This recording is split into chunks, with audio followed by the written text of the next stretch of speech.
Hello everyone, this is a channel about engines. Today we're going to assemble this engine. This is a Cummins with a 3.8 litre capacity. This engine was taken out of a vehicle like this, or rather from a bus like this one.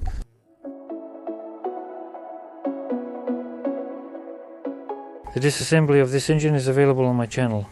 Link in the video description below. I'm starting the assembly. The block has already been through machining. What was done? The main bearing beds are all good, the mating surfaces and the cylinder head are also all good.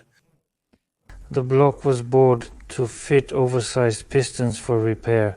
On this engine the block is not sleeved, they just use pistons of a larger diameter and bore out the block. It was bored and then honed. As far as you can see on camera in this cylinder, it looks like there's no honing in the middle, so it wasn't done very well. So I've already taken measurements now. I had a case after boring an engine, a Bulgarian engine, 3900 from a loader. I had to take the engine apart again. So we had oil leaking, and after I took the engine apart again and took measurements, it turned out that our cylinder was shaped like a barrel. Here I took measurements, and here everything is basically fine. Somewhere within 1/100th of a millimeter there's a taper. And toward the bottom, the size increases by about 1/100th of a millimeter. Also, there's an ovality within 1.5 of a millimeter.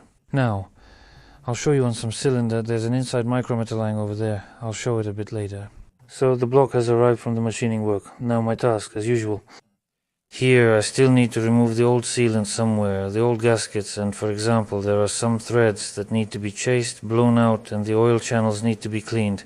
So I'll be working with the block for a while now, and then we'll start the assembly. I installed the camshaft, crankshaft and pistons.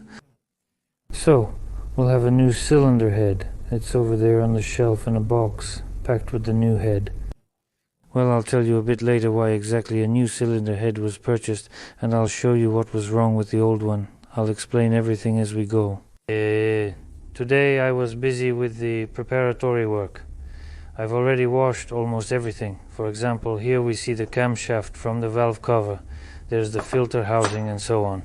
The connecting rods are washed, and the fuel pump too. That is, all this is on this table, also over there on the table, and there's something else lying on the shelf as well. We have bearings here. These are the connecting rod bearings in 2 boxes.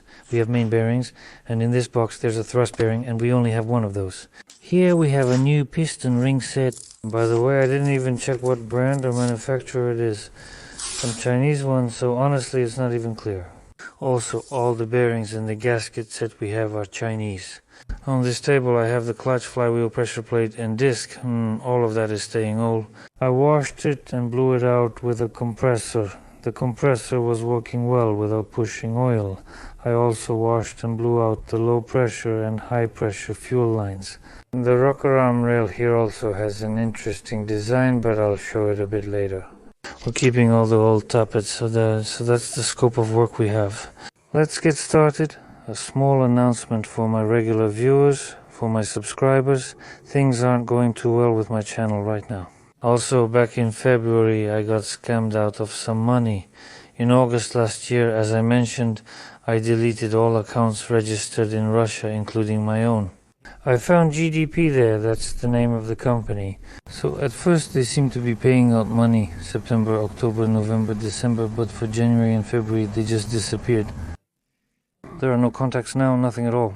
And in January I had a lot of videos, a lot of work was done. Well, and I ended up with a pretty good amount there. The biggest amount I've ever had during all this time, for the entire existence of the channel. Well, since everyone is watching now, that's why the amount there was pretty good. Well, since there's this company represented by Ivan Gurov, well, I don't know how much he's really Ivan. Maybe he's not even Ivan at all. She realized she could deceive people. I'm unsure how many of us existed.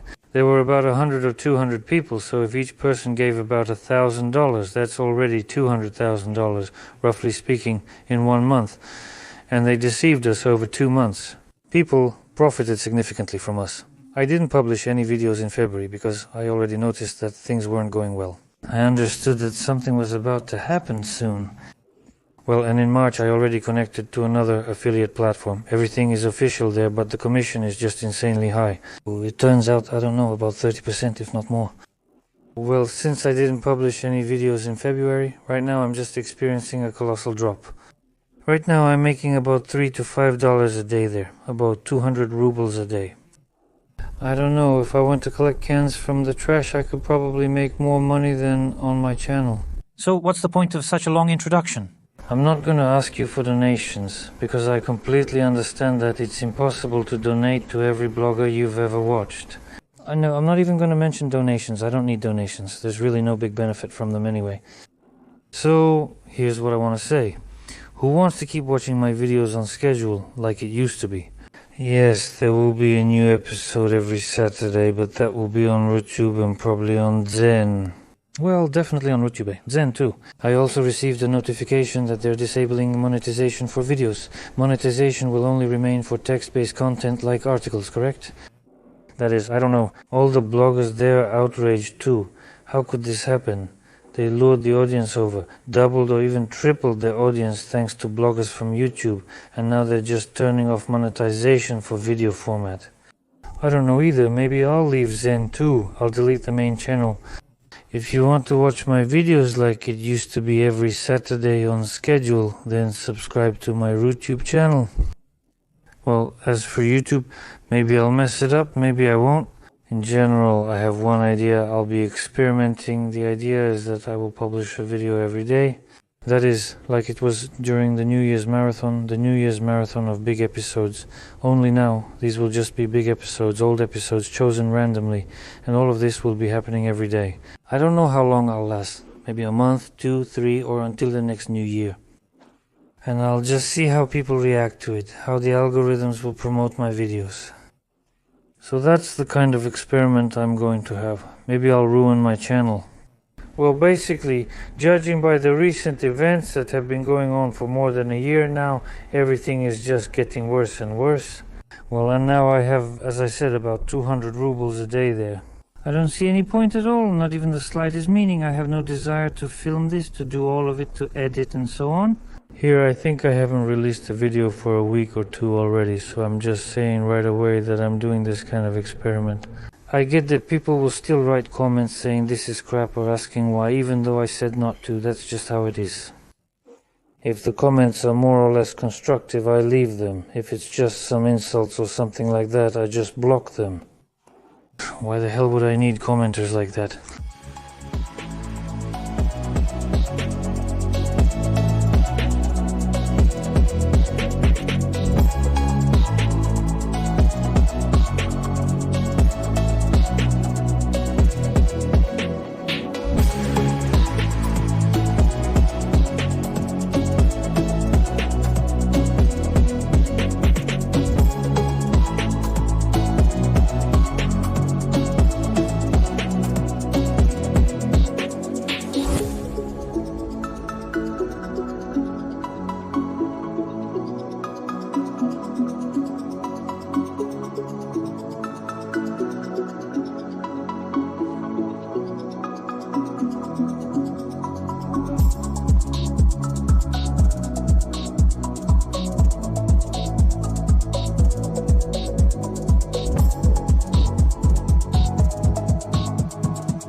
So I looked at the old insert. We can also see 2 large holes and 1 small one. This hole comes from the main oil channel. Oil flows here to the main bearing, and it turns out that this hole is a dead end. That is, on some engine models. Apparently there's another channel here, and this channel goes to lubricate the camshaft.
So, I installed the crankshaft, tightened it with the gun, and then tightened it a bit more with a wrench, a torque wrench. We tighten it to 90 Newton meters and then turn it further until the marks line up across, and then turn it another 90 degrees so the marks are aligned lengthwise.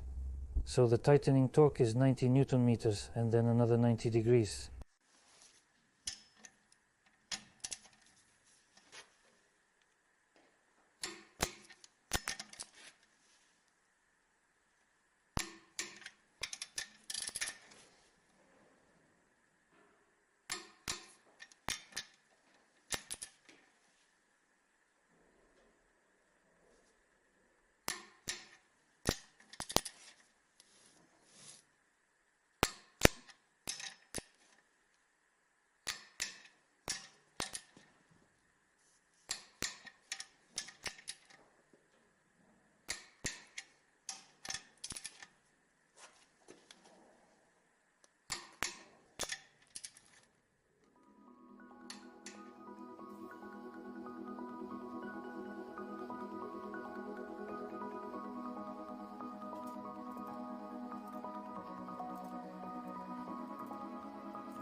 So by weight we see 2 pistons. We have one at 931 grams. Well, the difference is about 2 grams, and the other 2 pistons are 910 and 913 grams. The scale still shows some weight and won't reset the last 2 grams for some reason. So the difference in piston weight turned out to be 20 grams. Now I'll try to weigh the pins separately, and it turns out the weight difference is not in the pistons themselves, but specifically in the piston pins.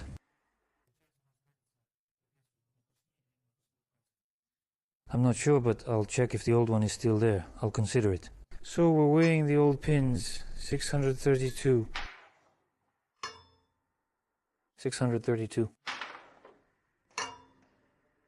632. 630 inside, that is old fingers. We have a difference of just 1 gram. I said K. I guess old fingers, everything is fine with them. That is, there is no wear at all here. They are in perfect condition, but I don't want to leave the new fingers with such a difference. Well, you can even see they're from different manufacturers. I don't know how well you can see it on camera. This finger here is straight all the way through inside, but these 2 fingers have this kind of ridge, a protruding edge here, and accordingly this protrusion adds extra weight. And also, for example, here's a new finger, as you can see, and it already has some corrosion on it. And now I'm weighing them separately, the pistons.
So I installed the crankshaft, tightened it, installed the pistons, tightened them, installed them, and for now I just temporarily put on the rear cover.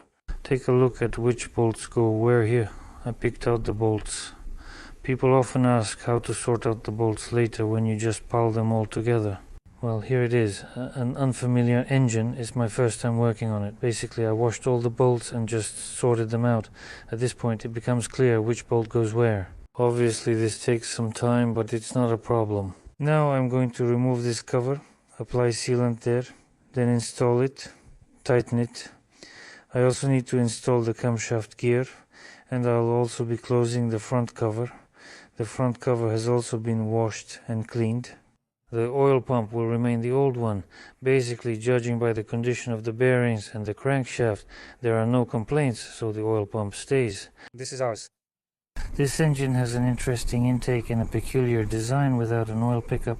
The channel goes inside the oil pan. I'll show you when I install it. This is how the oil is taken from the pan. Well, here we already have the oil channel going for lubrication. Here we have an evacuation valve that releases excess pressure. So here the oil came out from here, went through this channel. Here we have drilling blocks, and then it went through the block. This is also an oil channel. So now I'm opening the gasket set. A complete gasket set was purchased for this engine. I'm checking what we have there. Here, I think this seal is present. In general, I'm replacing all the seals. I'm looking at what gaskets are included. Then, as I said, I close the rear cover, the front cover, install the timing gear, and as I go, I'll probably close it up, install the housing, flywheel, clutch basket, and disc.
I installed the timing gear on the gear.